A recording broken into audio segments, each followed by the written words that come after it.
सादरम अभिवादनम सर्वेभ्यो नमो नमः। मैं डॉक्टर अरविंद कुमार गौड़ एक बार फिर अपने सभी पाठकों का, दर्शकों का, श्रोताओं का और शिक्षार्थियों का अपने इस YouTube चैनल में हार्दिक स्वागत एवं अभिनंदन करता हूं। और आज आप लोगों के बीच में चर्चा को लेकर आया हूं। चर्चा है कक्षा 10 में संस्कृत की पाठ्य पुस्तक सेमुसी का जो चौथा पाठ है शिशु लालनम। आज हम उसके प्रश्न उत्तरों पर चर्चा कर रहे हैं और निश्चित रूप से जो शिक्षार्थी इस बार कक्षा 10 की परीक्षा देंगे उनके लिए यह वीडियो बहुत उपयोगी होने वाला है। चतुर्थः पाठः शिशुलालनम। प्रश्न एक पदेन उत्तरम लिखत, अर्थात इन प्रश्नों का उत्तर हमें एक पद में देना है। क कुशलवौ कम उपसृत्य प्रणमतः।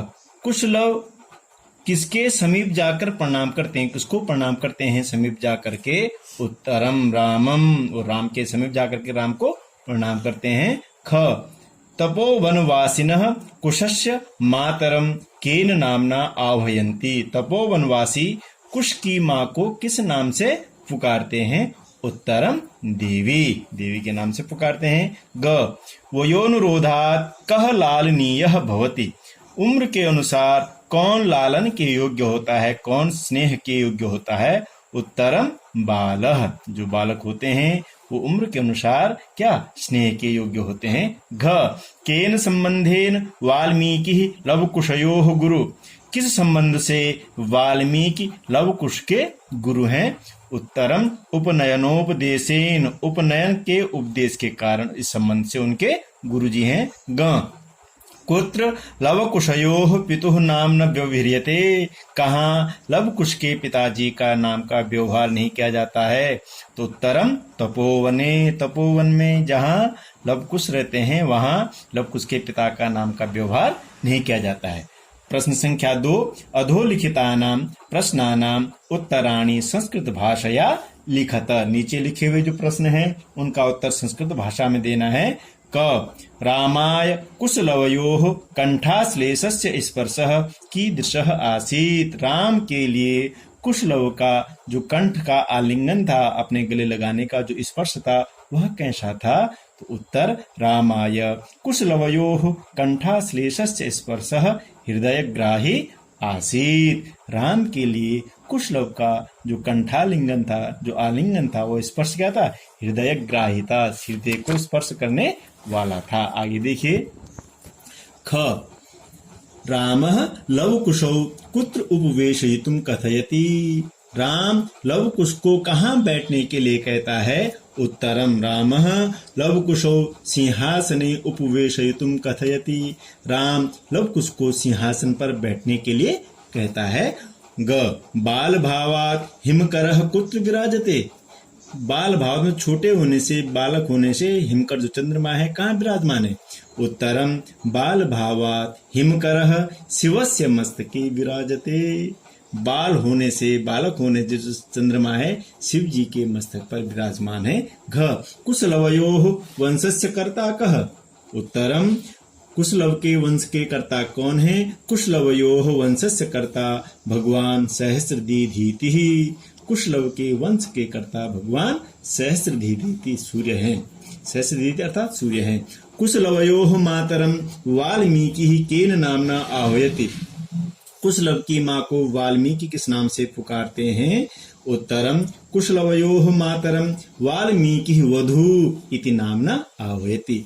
कुशलव की माता को वाल्मीकि वधू इस नाम से पुकारते हैं। रेखांकितेषु पदेषु विभक्तिं तत्कारणं च उदाहरणानुसारं निर्दिशत। रेखांकित जो पद हैं उनमें जो विभक्ति है उस विभक्ति को भी बताना है और वह विभक्ति क्यों हुई उस कारण को भी बताना है उदाहरण को देख करके। यथा राजन अलम अतिदाक्षिण्येन।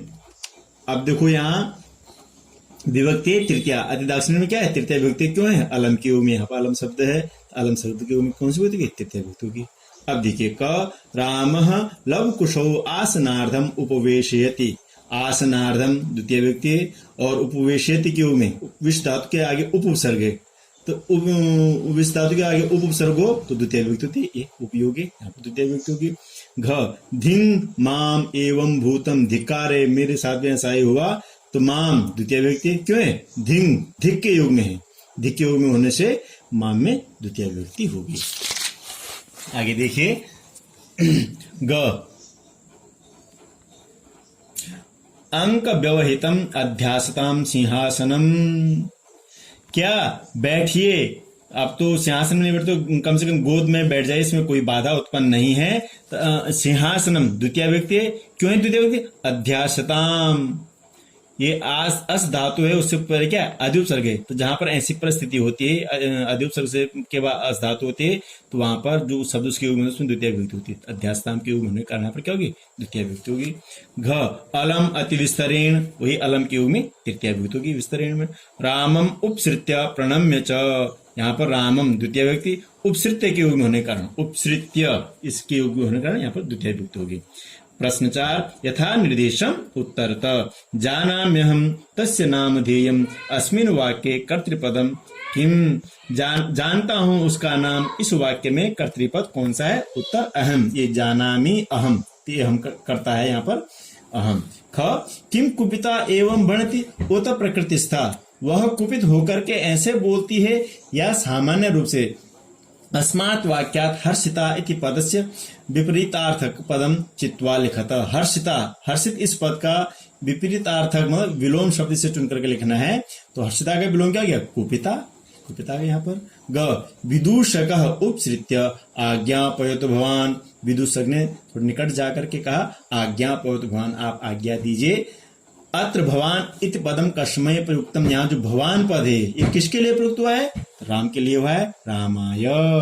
घ तस्मात् अंक व्यवहितम अध्यास्याताम सिंहासनम, अत्र क्रियापदम किंग, यदि आपको सिंहासन में बैठने में दिक्कत है तो अध्यास्याताम अंक, इसलिए मेरे गोद में बैठिए।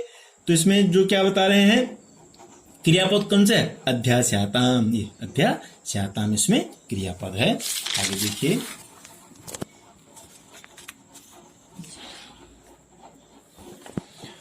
ग वयसस्तु न किंचिद अंतरम अत्र आयुषा इत्यर्थे किम पदम प्रयुक्तम, आयु के अर्थ में यहाँ पर कौन से पद प्रयुक्त हो रखा है? तो वयसः, वयसः पद प्रयुक्त का, आयुषः और वयसः। अगर देखिए प्रश्न 5 अधोलिखितानि वाक्यानि कह कम प्रति कथयति, जो नीचे लिखे वाक्य हैं वह कौन किसको बोल रहा है? देखिए उत्तरम सव्यवधानम न चारित्र लोपाय, इस वाक्य को कौन बोला है? भगवान श्री राम बोल रहे हैं। और राम किसको बोल रहे हैं? लवकुशौ, लवकुश को बोल रहे हैं। ख किम कुपिता एवं भणति उत प्रकृतिस्था विदूषकः कुशम, क्या वह गुस्से में ऐसे बोलती है ये सामान्य रूप में? इसको कौन बोला है? विदूषक बोल रहा है। किसके लिए बोला है? कुश के लिए बोल रहा है। अगला जानाम्यहम तस्य नामधेयम, उसका नाम जानता हूं, यह कौन बोला है? कुश। किसके लिए बोला है? भगवान श्री राम के लिए बोल रहे हैं। घ तस्या द्वे नामनी, उसके दो नाम हैं, कौन बोल रहा है इस बात को? लवः। किसके लिए बोला है? विदूषकम, विदूषक को बोल रहा है। ग वयस्य अपूर्वम खलु नामधेयम, इस वाक्य को बोला वैसे हे पुत्र, अपूर्व नाम है उनका, क्या कौन बोला? राम। किसके लिए? कुशम, कुश को बोला है।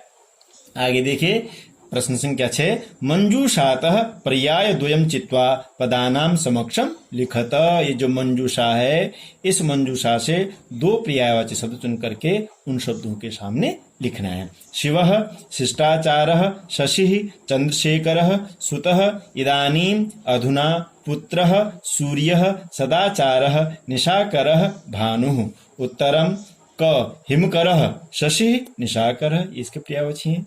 संप्रति इदानीम अधुना, ये संप्रति के पर्यायवाची हैं। आगे देखिए समुदाचारः, तो मंजूषा से शिष्टाचारः सदाचारः, पशुपतिः शिवः चंद्रशेखरः, तनयः सुतः पुत्रः, सहस्रदीर्घितिः सूर्यः भानुः। प्रश्न संख्या 7 उदाहरणम अनुसृत्य अधोलिखितेषु पदेषु प्रयुक्त प्रकृतिम प्रत्ययम च लिखत, उदाहरण को देख करके नीचे जो पद है उनमें प्रकृति और प्रत्यय को लिखना है।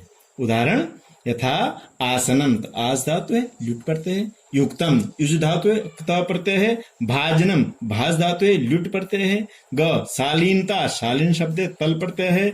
लालनीय, लल धातु से, पर लाल शब्द मूल, उसके बाद अनियर लालनीय, उसके बाद छदत्वम, छद धातु है, त्व प्रत्यय छदत्वम। अगला है सन्निहित, तो समुपसर्गे नुपसर्गे धा धातु और अक्ता प्रत्यय जाता बन जाता सन्निहित। सम्माननीय, सम्मान शब्द है, अनियर प्रत्यय, फिर उसके बाद टा प्रत्यय हो जाता है। अग्रे देखिए, विशेषण विशेष पदानी योजियत, विशेषण और विशेष पद को जोड़ना है, जैसे श्लाघ्या कथा। ऐसे उदारतम्य समुदाचार, अति दीर्घ प्रवास, समरूप कुटुंब वृत्तांत, हृदयग्राही स्पर्श, कुमारियो कुशलवयो।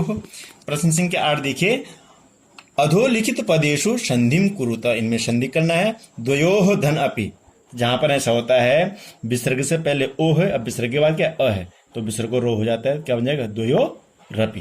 अगला है द्वौ धन अपि, औ के बाद अ है, ए ऐ ओ, औ के बाद कोई स्वर हो तो ए को ऐ, ओ को अव, ऐ को आय और आव को आवादेश होता है। औ तो आवादेश होगा, अयादि संधि द्वावपि। अगला है कह दनत्र, अब विसर्ग से पहले अ है, विसर्ग के बाद भी अ है, तो विसर्ग क्या हो जाएगा ओ हो जाएगा और पूर्व हो जाता है कुत्र। ऐसे अनभिज्ञ धन अहम, अनभिज्ञ विसर्ग से पहले भी क्या अनभिज्ञ, यहाँ पर अ है, इसके बाद क्या है अ है, तो इसको ओ हो जाएगा विसर्ग को और पूर्व हो जाएगा अनभिज्ञोहम। इति आत्मानम, ये थोड़ा ध्यान देने वाली बात है। इति ई के बाद क्या आ है, तो ई को क्या हो जाएगा यण संधि हो जाएगी। जहां पर भी आधे अक्षर से पहले आधे से क्या कोई ओ हो, समझ लो वहां पर यण संधि हो रही है। इति ई को य हो गया, इसमें मिल गया इत्यात्मान, यण संधि यहाँ पर हो गई है। आगे देखिए, अधोलिखित पदेशु विच्छेदम कुरुता, विच्छेद करना है। अहम अपि एतयोः, यहाँ पर 3 पद है, अहम धन अपि धन एतयोः। अहम मादा और इसमें मिल गया अहम अपि बन गया। फिर ई के बाद क्या ए है, तो ई को क्या हो गया यण हो गया, य हो गया। आदर्श के बाद यह है, इसके बाद यहाँ पर क्या था, इसका मतलब यहाँ पर क्या ई है, तो क्या हो गया अहम अपि एतयोः। वयोनुरोधात, वयः धन अनुरोधात, विसर्ग से पहले भी अ है, विसर्ग के बाद भी अ है, तो विसर्ग क्या हो गया ओ हो गया, पूर्व हो गया, वयोनुरोधात। अगला समानाभिजनो, समान धन अभिजनो, समान नौ में अ है, अभिजनो अ है, और नौ को मिल क्या हो गया आ, समानाभिजनो।